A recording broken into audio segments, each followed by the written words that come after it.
Jangan lupa subscribe, like, share, komen, agar channel ini dapat berkembang dan cepat live. Bismillahirrahmanirrahim. Assalamualaikum warahmatullahi wabarakatuh. Alhamdulillah rabbil alamin. Assalatu wassalamu ala sayyidil mursalin wa ala alihi wa ashabihi ajma'in. Rabbi shrah li sadri wa yassir li amri wa hlul 'uqdatam min lisani yafqahu qawli. Hadirin Bapak, Ibu, jemaah Baitul Izzah yang saya muliakan, alhamdulillah di hari kemerdekaan ini 17 Agustus ya, kita bisa kembali duduk untuk bersama-sama kita gali sirah Rasulullah sallallahu alaihi wasallam.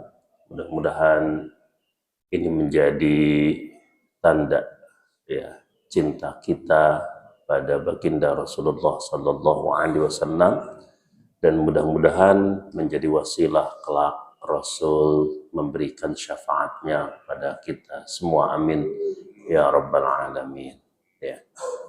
Pada pertemuan yang lalu kita sudah membahas tentang persoalan-persoalan yang terjadi ya dengan Yahudi Bani Mustalik ya setelah terjadinya perang Badar sampai kemudian terbunuhnya Ka'ab bin Al-Ahbar ya. Pada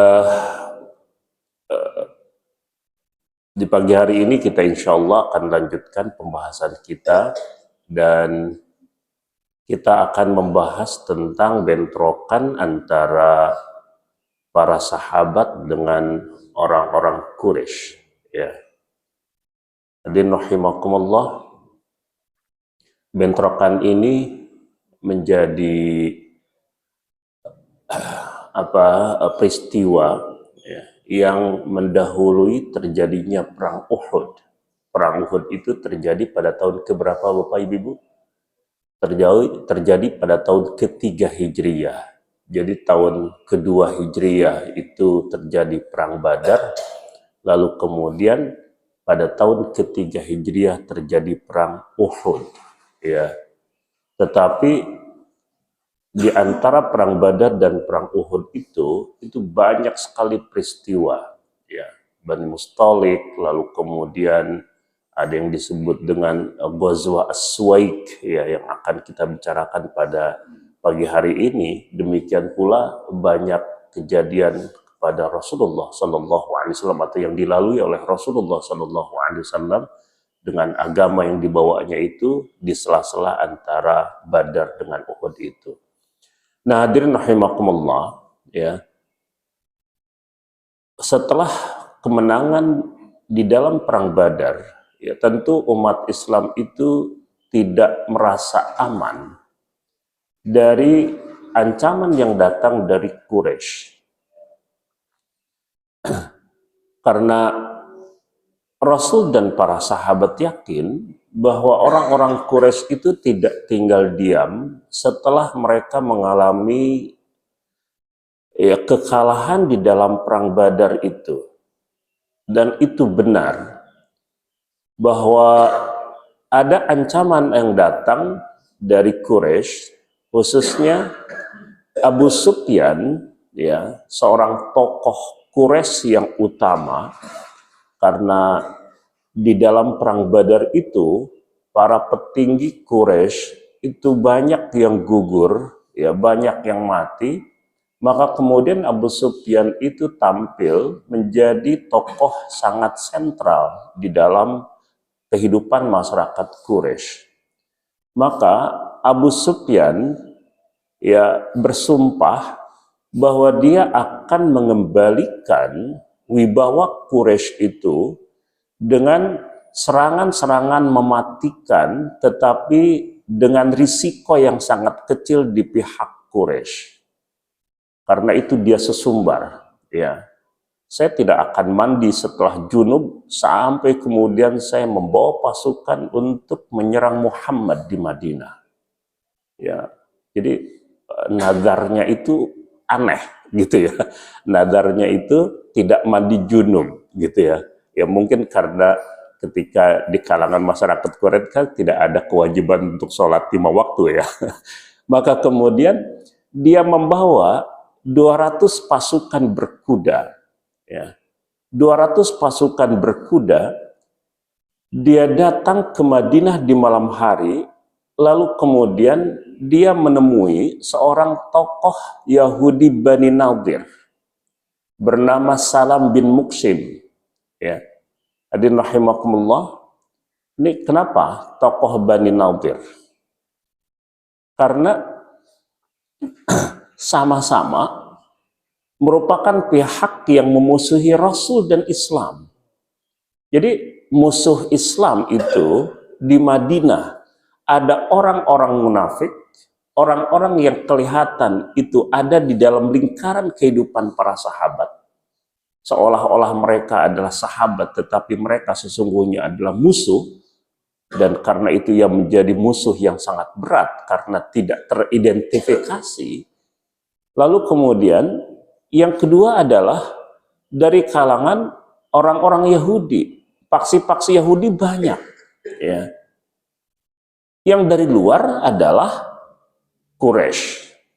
Karena itu maka ketika Quraisy ingin melakukan sesuatu yang bisa mencederai Rasul dan para sahabat, mereka berkomunikasi secara intensif dengan sama-sama musuh bagi dakwah Rasulullah SAW di Madinah, dan salah satunya adalah dari Bani Nadir ini. Jadi ketika itu Abu Sufyan datang ke Madinah, lalu kemudian membicarakan, menggali informasi berkaitan dengan Rasulullah SAW dan para sahabat itu, ya. Dan dari situlah kemudian dia melakukan perjalanan untuk melakukan move, ya, yang menjadi tanda bahwa mereka ingin melakukan sesuatu terhadap umat Islam di Madinah. Lalu kemudian mereka bakar pohon-pohon kurma di suatu sudut yang ada di kota Madinah. Lalu kemudian mereka juga membunuh satu orang Ansor dan sekutunya, karena itu ada beberapa orang yang terbunuh ketika itu. Lalu kemudian mereka melanjutkan perjalanan. Nah, hadirin rahimakumullah, ketika pohon kurma terbakar, ini kan sesuatu, ya. Dan karena itu mudah kemudian teridentifikasi oleh umat Islam, dan karena itu para sahabat merasa ada ancaman. Lalu kemudian mereka datang untuk memburunya, ya.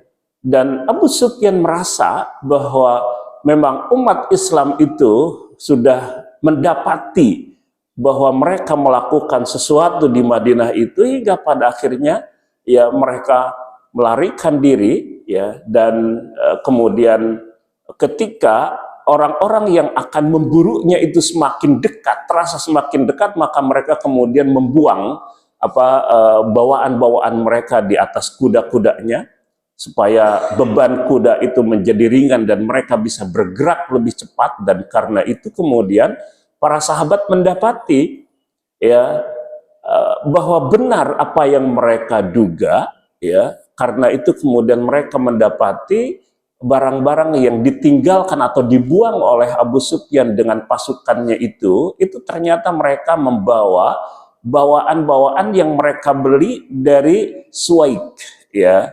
Suwaik itu adalah sebuah tempat yang merupakan pasar di situ. Lalu kemudian mereka mendapati bahwa itu semua adalah barang-barang yang cukup, ya, berharga atau bisa dimanfaatkan oleh para sahabat. Karena itu mereka pungut, dan karena itu kemudian ini disebut dengan Ghazwatu As-Suwaik, ya. Jadi perang As-Suwaik, ya. Hadirin rahimakumullah, kenapa disebut perang Ghazwatu As-Suwaik, ya? Meskipun peperangan ini ya tidak besar, tetapi kemudian mereka atau di dalam sejarah disebut itu atau dengan istilah itu karena mereka dapati, ya, barang-barang yang mereka identifikasi sebagai barang-barang yang dibeli oleh orang-orang Quraisy dari As-Suwaik. Nah, hadirin rahimakumullah, maka menjadi penting bagi kita adalah kesadaran ya, atau pemahaman tentang kesadaran para sahabat itu luar biasa. Jadi hadirin rahimakumullah ya, kalau kita membaca sejarah itu luar biasa ya, pergerakannya itu luar biasa, sangat cepat ya. Badar, lalu kemudian Bani Mustalik, lalu As-Suwaik ya. Dan itu tidak berhenti sampai di situ.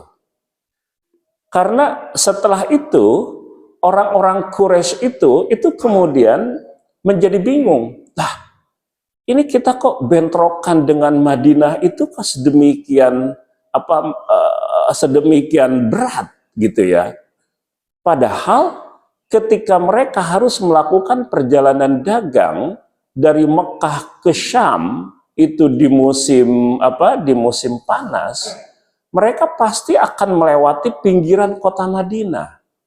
Ya kan, kita paham bagaimana misalnya peristiwa perang Badar gitu ya. Itu kan dalam rangka mencegat kafilah dagang pulang dari Syam kembali ke Mekah.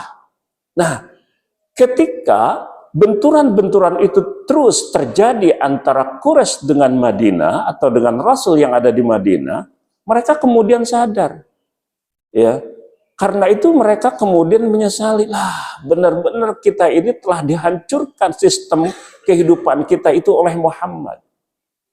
Jadi kalau kita bisa atau kalau kita akan kembali ke Syam, maka tidak bisa kita itu sekarang merasa aman.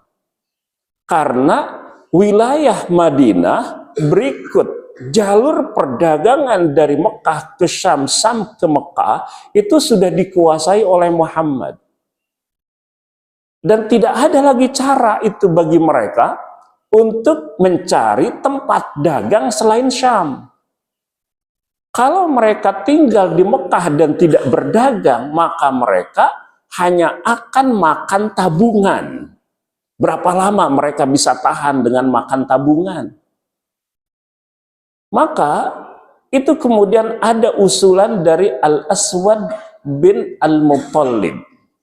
Al-Aswad mengatakan, kita punya jalur, ya, tetap tujuannya Syam, tetapi jalurnya itu bukan jalur pantai, tetapi jalurnya adalah jalur Irak.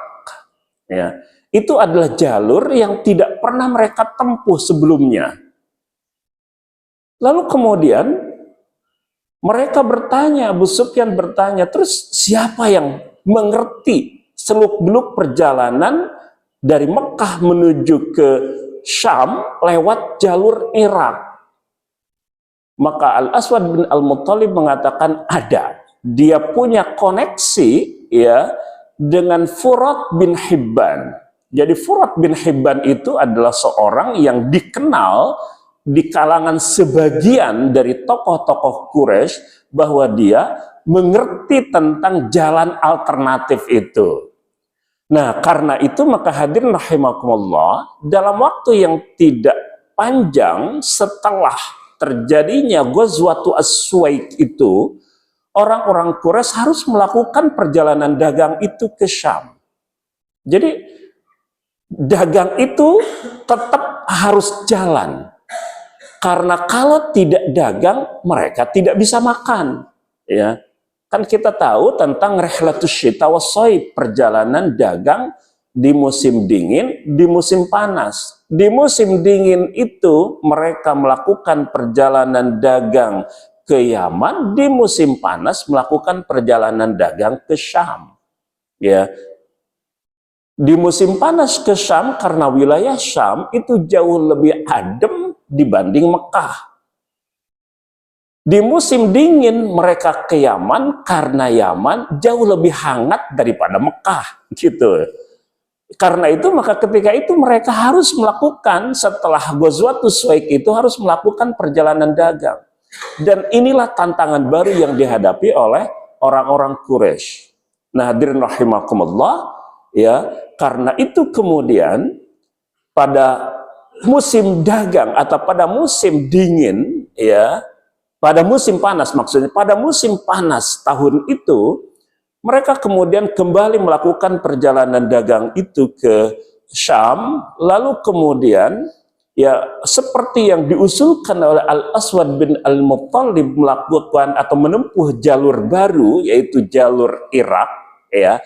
Tetapi kemudian umat Islam itu bisa membaca gelagat dari perjalanan mereka itu, lalu kemudian Safwan bin Umayyah, ya, seperti yang dia sesumbar sebelumnya, dia tetap akan melakukan perjalanan dagang itu, tetapi kemudian Naim bin Mas'ud mengetahui apa yang dilakukan oleh Abu Sufyan, apa yang dilakukan oleh Safwan, ya, lalu kemudian dia menceritakan bahwa orang-orang Quraisy sekarang tidak lagi melakukan perjalanan dagang dari Mekah ke Syam dari jalur pantai tetapi jalur Irak, ya. Ketika itu ya khamr itu belum diharamkan, mereka para sahabat itu sebagian berkumpul di warung-warung khamr yang ada di Madinah, lalu kemudian berbicara dengan Salid bin Ad-Du'man.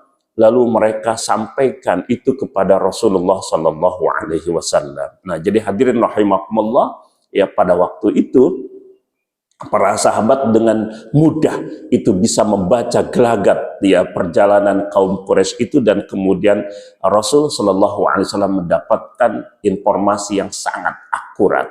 Ya, nah hadirin rahimakumullah, ya.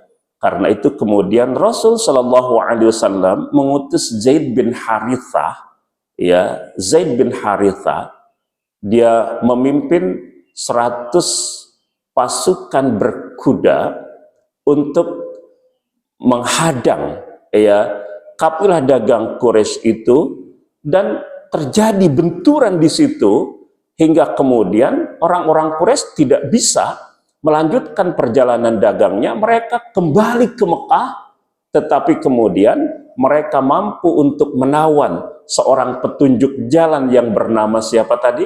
Yang bernama Furat bin Hibban. Maka Furat bin Hibban dibawa ke Madinah, lalu kemudian dia pada akhirnya masuk Islam di Madinah. Nah, jadi pada musim panas tahun itu orang-orang Quraisy itu tidak bisa berangkat untuk berdagang, dan ini adalah kerugian yang sangat besar di kalangan orang-orang Quraisy. Nah, hadirin rahimakumullah, karena itu maka karakter dari perseteruan ya antar negara, antar kelompok itu bukan hanya persoalan kelompok bersenjata, tetapi juga bisa merupakan persoalan ekonomi. Ya, Israel dengan beberapa negara misalnya sekarang kan bukan hanya persoalan tentang senjata, tentang militer, tapi juga adalah persoalan ekonomi, dan persoalan ekonomi itu menjadi persoalan penting yang ikut serta di dalam ya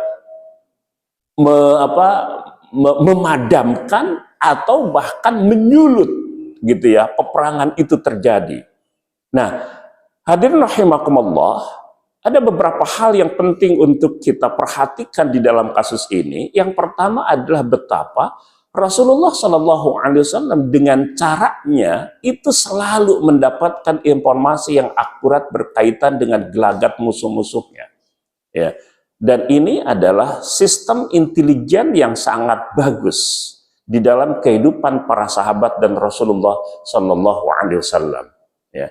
Karena itu maka kekuatan sebuah negara pertama adalah digantungkan pada kemampuan intelijennya. Bagaimana intelijen itu mampu ya mendapatkan informasi yang akurat tentang gelagat-gelagat dari para musuh, lalu kemudian bisa mengantisipasinya secepat dan seakurat mungkin. Ini yang kemudian terjadi pada kehidupan Rasul Shallallahu Alaihi Wasallam dan para sahabatnya. Ya. Yang kedua adalah bahwa persoalan ekonomi itu menjadi persoalan penting ya di dalam kehidupan berbangsa, dan karena itu bagaimana orang-orang Quraisy itu melakukan permusuhannya terhadap Rasul, lalu kemudian melakukan mob-mob berikutnya, itu banyak juga diakibatkan karena perhitungan-hitungan ekonomi mereka. Ya, karena itu maka ketika mereka pulang ya dari perjalanan menuju Syam yang tidak jadi itu, maka kemarahan mereka terhadap Rasul itu semakin meningkat. Dan itulah yang membuat mereka kemudian punya rencana bagaimana kembali untuk memerangi Rasul dan umat Islam di Madinah itu. Hingga kemudian pada akhirnya ini terjadi pada tahun berikutnya, yaitu terjadinya adalah Perang Uhud. Perang Uhud itu diantaranya adalah diakibatkan karena persoalan-persoalan tadi itu. Nah, hadirin rahimakumullah, ya. Jadi itu adalah Ghazwatu As-Suwaik, ya, perang As-Suwaik, ya, yang terjadi di antara orang-orang Quraisy dengan sahabat-sahabat Rasul Shallallahu Alaihi Wasallam, lalu kemudian penghadangan kafilah dagang dari Mekah menuju Syam yang kemudian berhasil digagalkan oleh para sahabat yang dipimpin oleh Zaid bin Harithah tadi itu. Nah, hadirin rahimakumullah, ada beberapa kejadian penting di antara Badar dan Uhud ini, ya, hal-hal yang tidak berkaitan dengan kegiatan militer tadi, ya. Pertama adalah pernikahan Rasul Shallallahu Alaihi Wasallam dengan Hafsah binti Umar. Ya, jadi ini terjadi di antara Badar dan Uhud. Ya, kenapa? Karena Hunayth bin Hudzafah As-Sahmi, suami Hafsah binti Umar bin Al-Khattab, ketika itu meninggal dunia. Dan Hunais ini adalah seorang yang sangat soleh, ya, yang termasuk orang-orang yang meninggal di Badar. Jadi pada waktu kejadian ini, ya, berarti Hafsah itu sudah ditinggal wafat oleh suaminya sebagai syahid di perang Badar. Karena itu maka ketika Hafsah itu sudah tidak lagi bersuami, maka Umar bin Al-Khattab, ayahnya itu, menawarkan, mendatangi, ya, beberapa sahabat Rasul. Ya, maka beliau mendatangi Utsman bin Affan, menawarkan. Nah, ini subhanallah, hadirin rahimakumullah, ya, para sahabat Rasul Shallallahu Alaihi Wasallam itu, ya, ini pertama, ya, ini menjadi isu yang sangat sensitif, tetapi ini bukan menjadi tema kita. Saya takut masuk ke persoalan ini, ya, berkaitan dengan, ya, istri lebih dari satu, ya, karena ketika itu Utsman bin Affan kan sudah punya istri, ya, lalu kemudian Umar datang menawarkan Hafsah, berharap agar Utsman bin Affan berkenan menikahinya. Ya, tentu persoalan ini menjadi persoalan yang lumrah pada waktu itu, ya. Tetapi kemudian Utsman bin Affan, ya, minta waktu, ya, untuk mempertimbangkan apakah menerima atau tidak menerima. Maka kemudian Utsman bin Affan, ya, pada hari berikutnya menyampaikan bahwa beliau tidak punya rencana. Lalu kemudian, ya, Umar bin Khattab mendatangi Abu Bakar As-Siddiq. Abu Bakar As-Siddiq ketika ditawari menikah dengan Hafsah, ya, tentu Abu Bakar As-Siddiq ketika itu kan sudah punya istri. Ya, Abu Bakar As-Siddiq hanya diam, tidak menjawab. Jadi benar-benar beliau tidak menyampaikan pembicaraan. Menyikapi tawaran Umar bin Khattab itu hanya dengan diam. Nah, hadirin rahimakumullah, setelah beberapa hari setelah menawarkan kepada Utsman dan Utsman tidak menyanggupi, menawarkan kepada Abu Bakar dan Abu Bakar itu hanya diam, lalu kemudian Rasulullah Shallallahu Alaihi Wasallam mengkhitbahnya, ya, mengkhitbahnya, lalu kemudian menikahinya. Nah, hadirin rahimakumullah, baru ketika itu Abu Bakar Siddiq menyampaikan pembicaraannya itu kepada Umar bin Khattab. Mengapa ketika ditawari Hafsah, ya, Abu Bakar Siddiq hanya diam. Beliau mengatakan, la'allaka wajadta alayya, ya, ya, saya tak paham. ya mungkin ketika engkau tawarkan Hafsah kepada saya dan saya diam, itu ada perasaan tidak enak di dalam dadamu, ya. Tapi itu aku lakukan semata-mata karena aku tahu bahwa Rasulullah Shallallahu Alaihi Wasallam pernah menceritakannya, pernah menceritakan tentang Hafsah, gitu, ya. Aku tidak mau untuk mengungkap rahasia itu, ya, mengungkap rahasia itu. Jadi benar-benar, ya, man kana yu'minu billahi wal yaumil akhir falyakul khairan aw liyasmut. Itu, ya. Jadi subhanallah, ya, para sahabat Rasulullah Shallallahu Alaihi Wasallam itu kalau memang tidak perlu untuk berbicara, ya nggak harus bicara. Ya. Jadi kalau dibicarakan, pertama, kalau menceritakan tentang alibi, Umar akan paham dan itu akan lebih menyakitkan. Kalau membicarakan tentang apa yang sesungguhnya, maka berarti menyingkap rahasia Rasul, ya, dan itu bermasalah. Maka berbicara itu tidak akan lebih baik daripada diam. Karena itu kemudian Abu Bakar lebih memilih diam daripada berbicara. Nah, jadi hadirin rahimakumullah, ya, karena itu maka kemudian Rasulullah Shallallahu Alaihi Wasallam menikahi Hafsah binti Umar bin Al-Khattab. Pertanyaannya kenapa? Hadirin, tentu Rasulullah Shallallahu Alaihi Wasallam diikat oleh hukum dalam hal ini berbeda dengan hukum yang mengikat kita. Karena hukum yang mengikat kita itu adalah pankihu ma qabalakum minan nisa'i matsna wa thulatsa wa ruba'. Ya, bukan 2 ditambah 3 ditambah 4. Ya, tapi batas akhirnya adalah 4 sebagai ibahah, kebolehan. Ya. Jadi harus dipahami itu sebagai kebolehan. Tetapi Rasul Shallallahu Alaihi Wasallam, ya, diberikan hukum oleh Allah Subhanahu Wa Taala berkaitan dengan ini oleh hukum yang khusus lebih dari 4, dan karena itu kemudian dimungkinkan untuk menikahi Hafsah binti Abu Bakar, Hafsah binti Umar bin Al-Khattab. Pertanyaannya adalah kenapa? Hadirin rahimakumullah, perhatikan tentang 4 sahabat yang kelak menjadi khulafaur rasyidun. Ketika Abu Bakar, Umar, Utsman dan Ali menjadi khulafaur rasyidun, pertanyaannya, apakah itu pilihan Rasul? Mereka menjadi khalifah bukan karena pilihan Rasul, tetapi karena pilihan siapa? Pilihan umat. Artinya, umat itu paham bahwa orang terbaik setelah Rasul adalah Abu Bakar. Lalu kemudian, meskipun Abu Bakar menunjuk Umar, tetapi itu pencalonan. Tetap saja Umar bin Khattab itu dipilih, dibaiat oleh rakyat. Artinya masyarakat itu tahu bahwa orang terbaik setelah Abu Bakar Siddiq adalah Umar. Setelah Umar wafat, Umar tidak mencalonkan. Lalu kemudian kekuasaan diserahkan pada satu tim formatur untuk mengatur pencalonan dan pemilihan.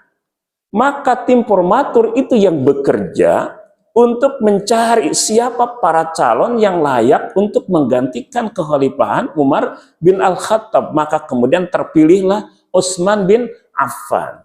Utsman bin Affan karena itu dipilih oleh umat. Setelah Utsman bin Affan terbunuh, lalu kemudian umat memilih Ali bin Abi Thalib. Jadi 4 orang ini adalah orang-orang terbaik setelah Rasulullah Shallallahu Alaihi Wasallam di tengah-tengah masyarakat Madinah pada waktu itu. Nah, hadirin rahimakumullah, Rasul Shallallahu Alaihi Wasallam itu punya cara khusus untuk mengikat, ya, pilar-pilar perjuangan dakwah Islam ini. Karena bagaimanapun Rasul Shallallahu Alaihi Wasallam diperintahkan oleh Allah Subhanahu Wa Taala untuk mendakwahkan agama ini dan tidak sampai pada generasi sahabat. Putri Umar bin Al-Khattab dengan Utsman bin Affan, Rasul menikahkan ya Ruqayyah putrinya.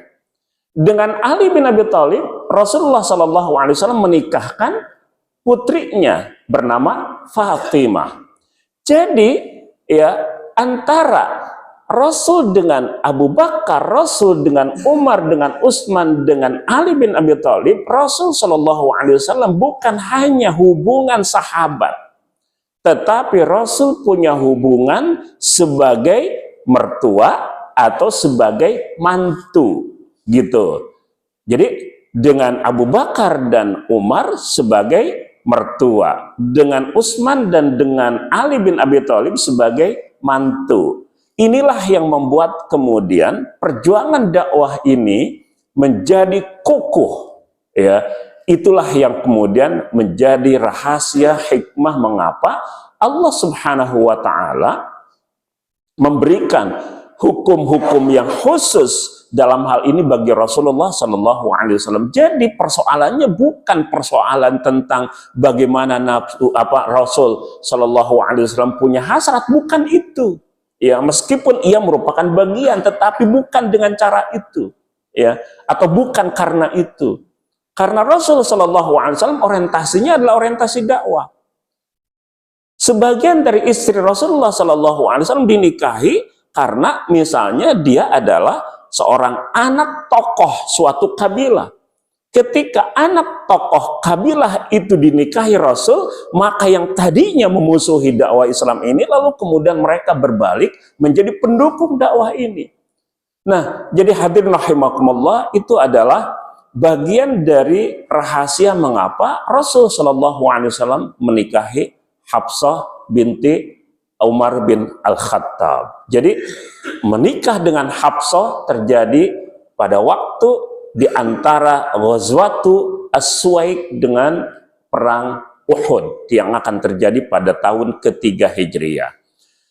Lalu pada tahun itu juga, ya, pada tahun kedua Hijriah itu kan sebelum terjadinya perang Badar, itu turun syariat tentang apa, Bapak Ibu? Syariat apa? Sebelum terjadinya perang Badar itu turun kewajiban melaksanakan puasa Ramadan, ya, persis di tanggal 9 bulan Sya'ban tahun kedua Hijriah.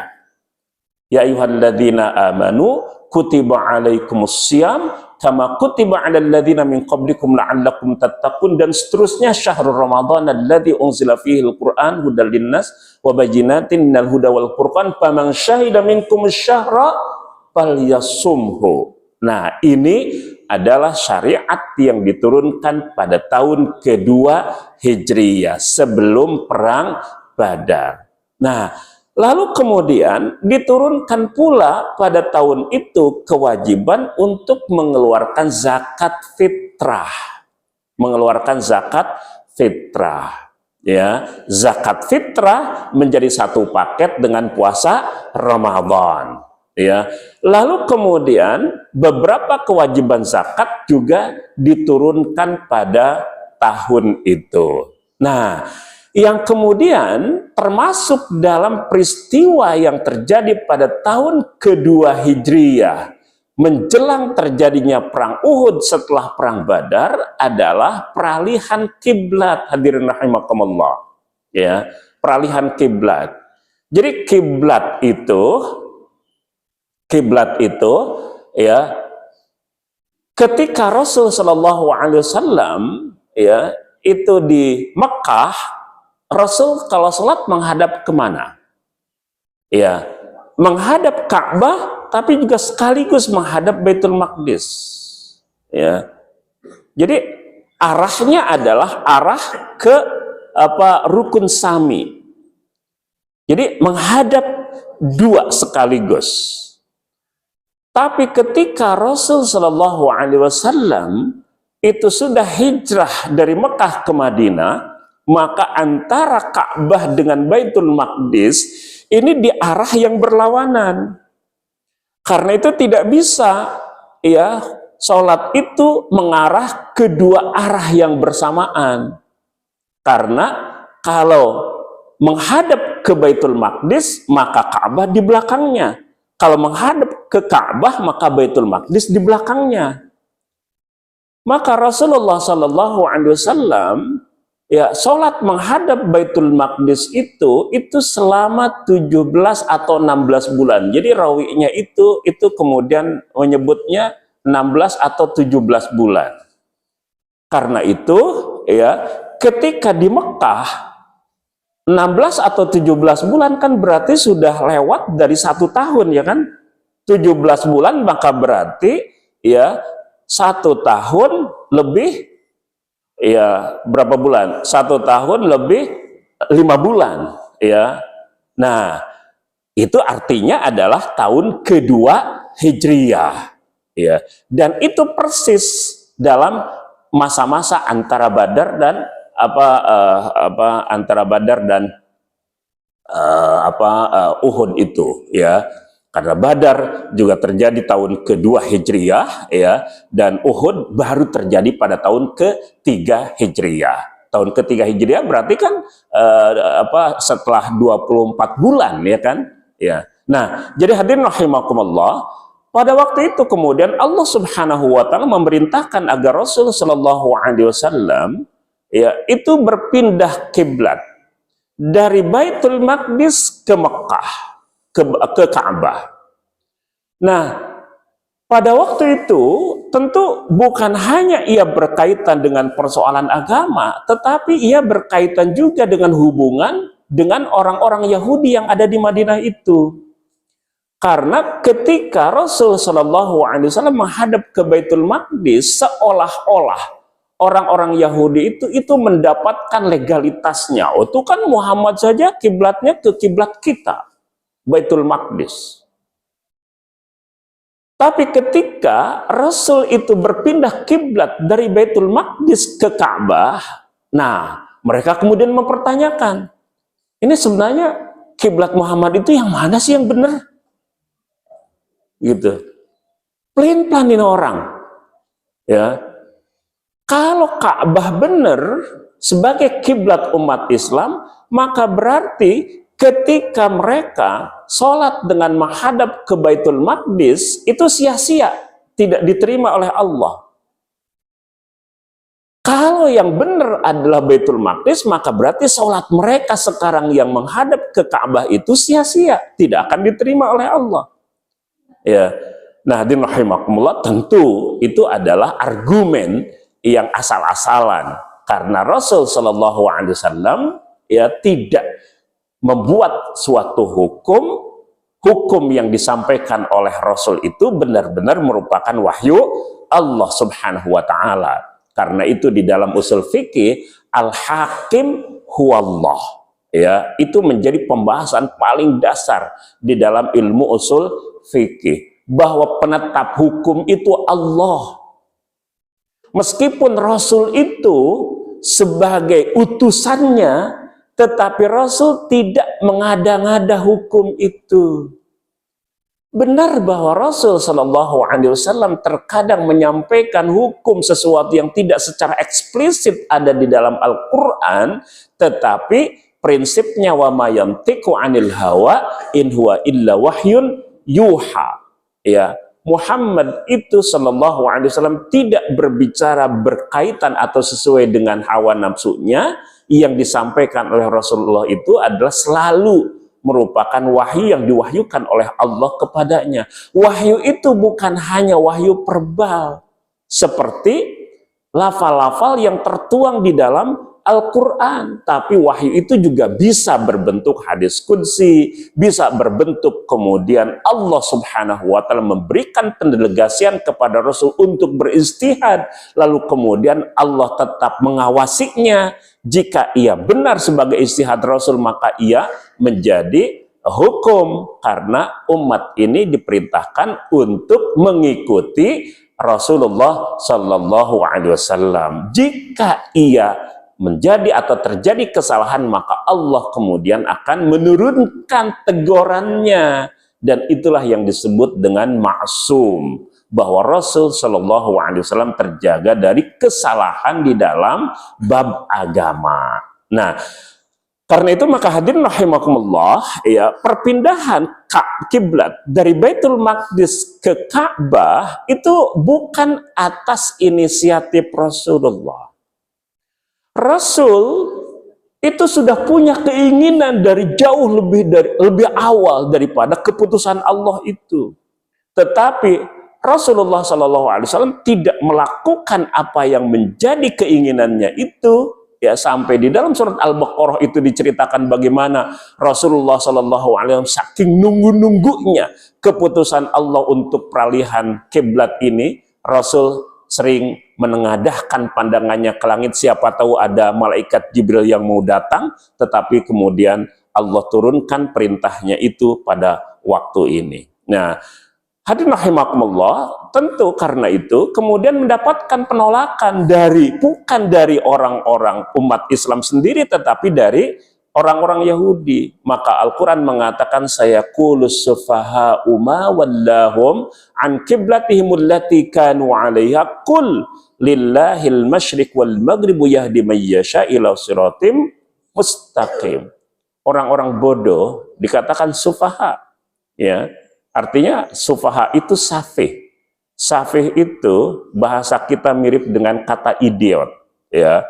Orang yang tidak hilang akal, tetapi kecerdasannya tidak memadai untuk bisa mengurus kehidupan ini.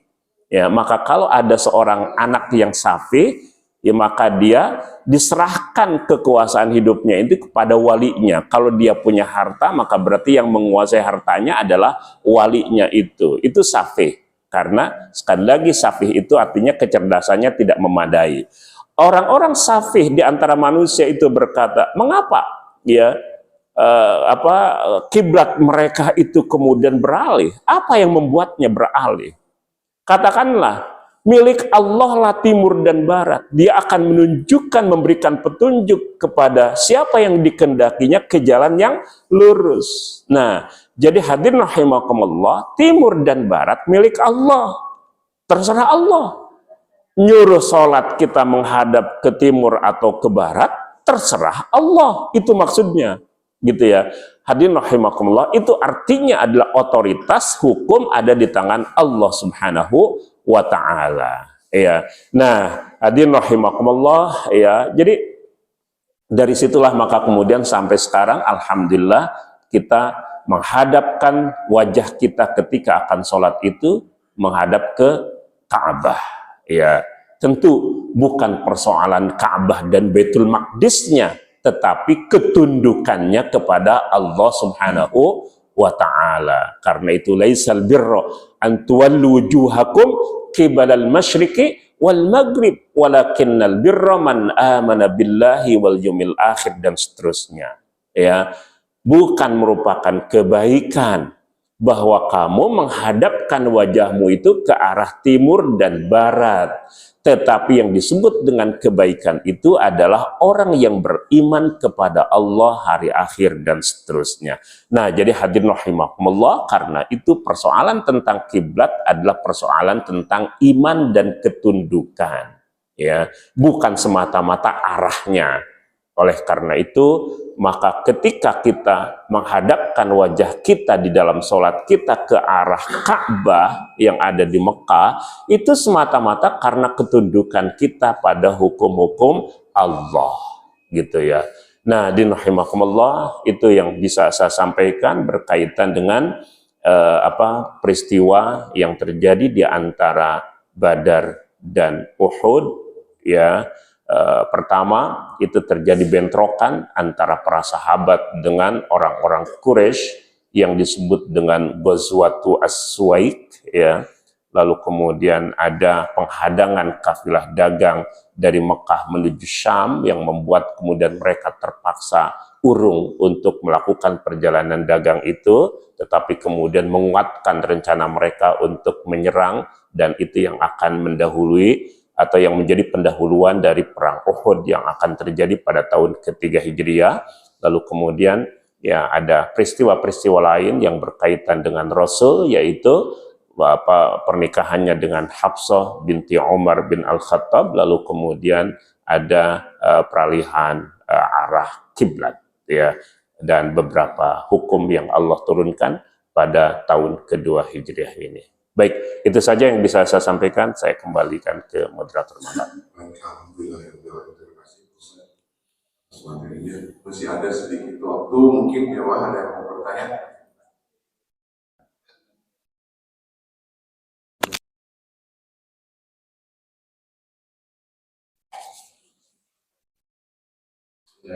Assalamualaikum warahmatullahi wabarakatuh. Assalamualaikum warahmatullahi wabarakatuh. Menarik sekali ya. Alhamdulillah mengenai perang Badar yang dihadiri oleh Rasulullah SAW. Pertanyaannya Ustaz, jarak antara dua itu apa beda tahun atau berapa bulan? Pertanyaannya lihat daripada letupan-letupan yang menjadikan orang Quraisy ingin menyerang Madinah atau masalah seperti itu. Dan Rasulullah itu bagaimana mendapat informasi bahwasanya nanti pasukan Quraisy itu akan mendatangi Madinah itu kalau tadi kan pada waktu Uzair itu dari tempatan minuman arak itu dapat informasi seperti itu.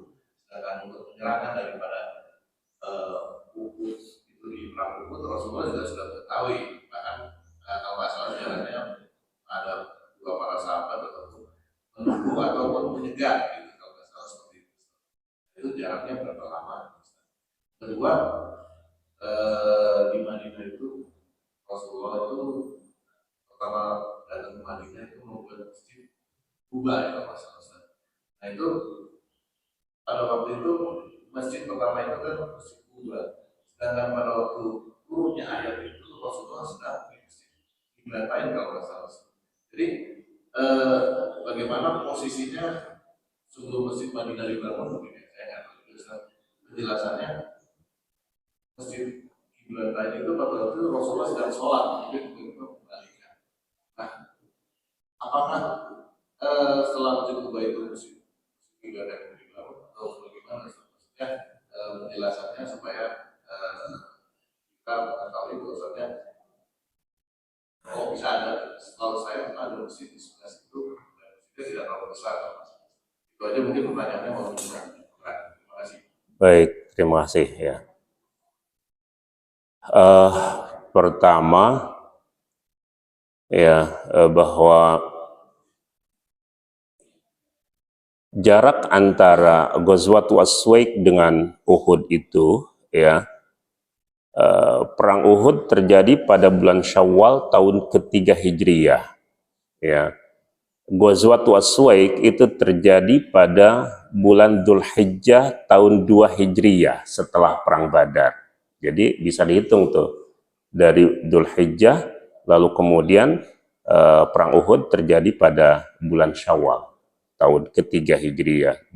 Dzulhijjah tahun kedua Hijriyah, Uhud ya Syawal tahun ketiga Hijriyah. Nah ini dalam catatan Ibnu Katsir ya di dalam Al-Bidayah wan Nihayah, demikian juga dicatat misalnya oleh Imam Ibnu Hajar di dalam Fath al-Bari ya. Artinya adalah jarak waktunya sekitar 1 tahun kurang gitu ya, 1 tahun kurang. Kurang lebih lah 11 bulan ya, kurang lebih 11 bulan itu jarak antara Ghazwat Aswaik dengan perang Uhud ya.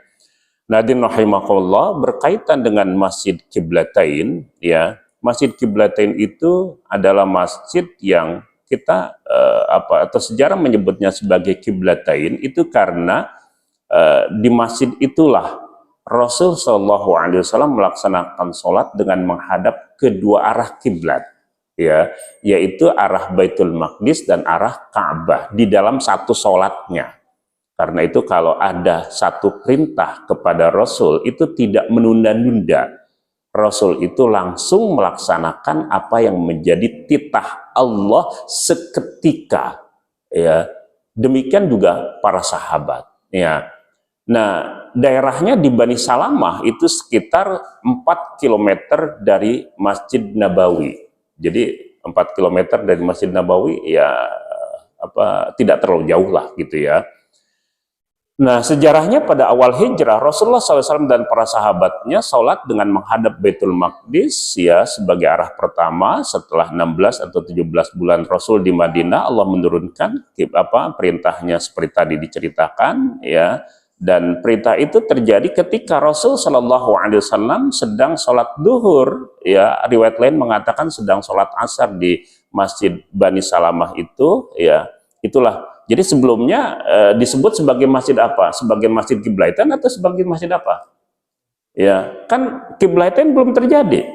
Ya, sebelumnya berarti disebut sebagai masjid Bani Salamah karena posisinya ada di Bani Salamah. Ya, disebut sebagai masjid Qiblaitain itu setelah peristiwa tahwil al-qiblah atau peralihan kiblat itu. Ya, karena ketika itu Rasulullah SAW mengubah kiblatnya dari Baitul Maqdis ke arah Ka'bah ya. Baitul Maqdis ke arah Syam sementara Ka'bah itu ke arah belakangnya ya. Sejak itulah kemudian disebut sebagai Masjid Qiblaitain ya. Ini diceritakan misalnya di dalam surat Al-Baqarah ayat 144 ya, qad nara taqalluba wajhika fis sama'i falan walliyannaka qiblatan tardaha fawalli wajhaka syatral masjidil haram. Ya, sungguh kami sering melihat wajahmu menengadahkan ke langit, maka sungguh kami akan memalingkan engkau ke kiblat yang engkau sukai. Maka hadapkanlah wajahmu ke arah Masjidil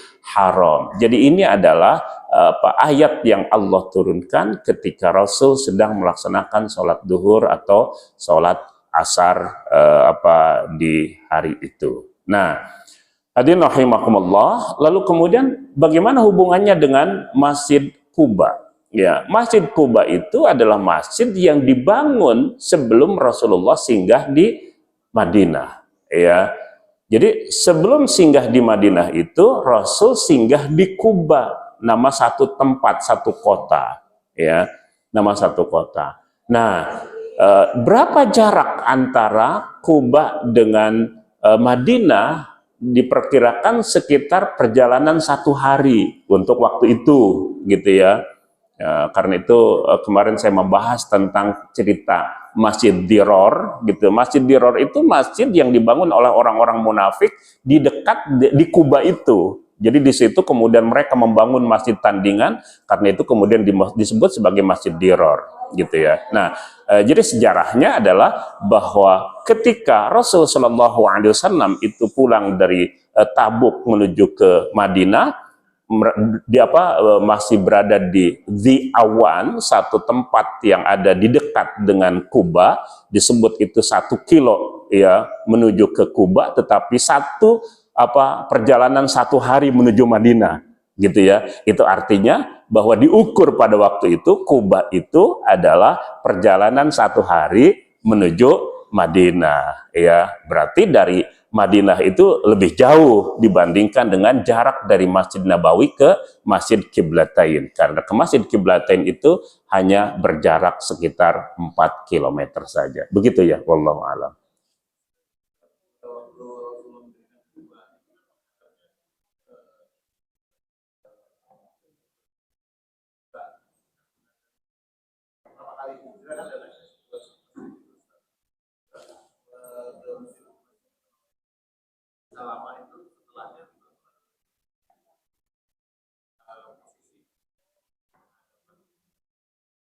Ya, apakah Masjid Quba itu kiblatnya menghadap Ka'bah atau Baitul Maqdis ya? Nah, rahimakumullah ya, ini yang harus kita dalami ya. Awalnya ketika Rasul Shallallahu Alaihi Wasallam hijrah ke Madinah, beliau sholat di Masjid Quba dengan kiblat menghadap ke Baitul Maqdis ya. Jadi makanya tadi dalam riwayat yang sahih itu ya, Rasul Shallallahu Alaihi Wasallam di Madinah sholat menghadap ke Baitul Maqdis ya, termasuk ketika Rasul Shallallahu Alaihi Wasallam ya membangun Masjid Kuba sebelum membangun Masjid Nabawi, maka kiblatnya Baitul Maqdis. Baru setelah turunnya ayat perubahan tadi Al-Baqarah 144 ya, kiblat seluruh masjid termasuk Kuba dipindahkan ke Ka'bah gitu ya. Jadi intinya adalah ketika itu ketika pembangunan awalnya maka Baitul Maqdis atau Masjid Kuba itu menghadap ke kiblatnya menghadap ke Baitul Maqdis. Ya sama juga dengan Masjid Nabawi. Masjid Nabawi itu ketika dibangun menghadap ke Baitul Maqdis kiblatnya, tapi kemudian setelah itu ya itu menghadap ke Ka'bah gitu ya. Karena itu kemudian ada cerita tentang bagaimana asrama yang ada di dekat Masjid Nabawi itu tadinya berada di belakang masjid, tapi kemudian pada akhirnya menjadi di depan masjid gitu ya. Jadi itu adalah perubahan kiblat dari Baitul Maqdis ke Ka'bah, akhirnya berdampak pada masjid-masjid yang ada di Madinah pada waktu itu. Wallahu a'lam.